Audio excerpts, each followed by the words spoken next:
make it look harder than it is. What are you doing for?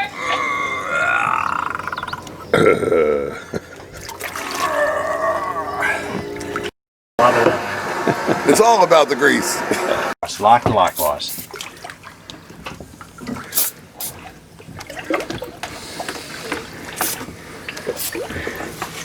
Yeah, I agree with you. Really cool. That'll fit your easy out that you can put in there. And that way you can put a fitting back in. Hi, Brian. Hey. Got the same camera, I think. Only mine's not covered in salt water. Okay. Freeing up a Sweat Sonic outdrive in the Bahamas.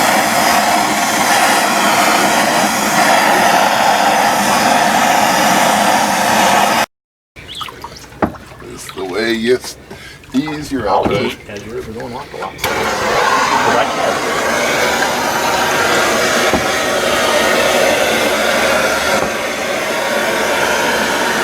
See, this is actually no looser than it was. If you want to know, it's not. It's because I couldn't move it before. You know? You can't move it now. Yep.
What you doing? For posterity? Well, let's see. So, the engine overheated for some reason, not sure what it is. It's been creeping up just a little bit in temperature and the oil pressure went up, so I thought it might be a ground issue. If both the coolant and the oil pressure go up at the same time, that indicates if both gauges, if the temperature goes up, the coolant temperature goes up, then the oil pressure you'd expect to drop a little bit. But here we have both going up, and it's hard to make sense of, except for maybe a grounding issue.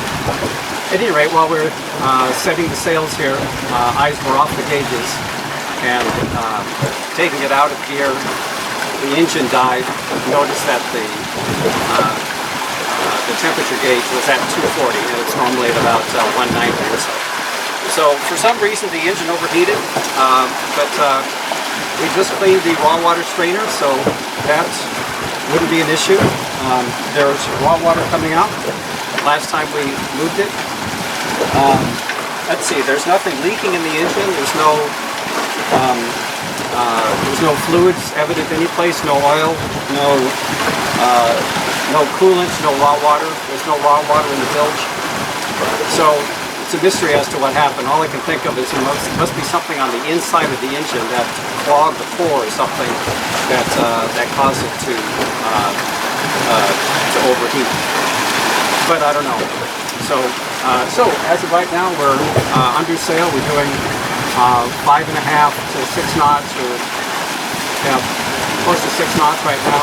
We have a 16-mile-an-hour breeze, 17, almost time to reef. And I've moved the engine from auxiliary engine from the dinghy over to its mount on this side, and expect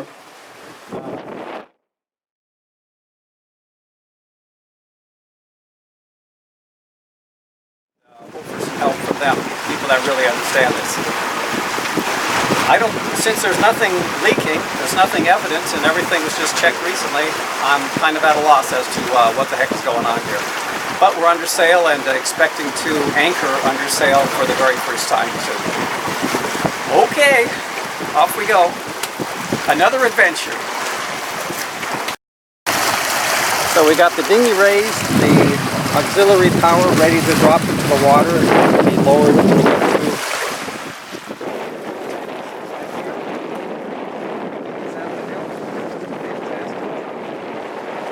It's actually beautiful conditions. We're right in the lee of this land here, so it's quite smooth.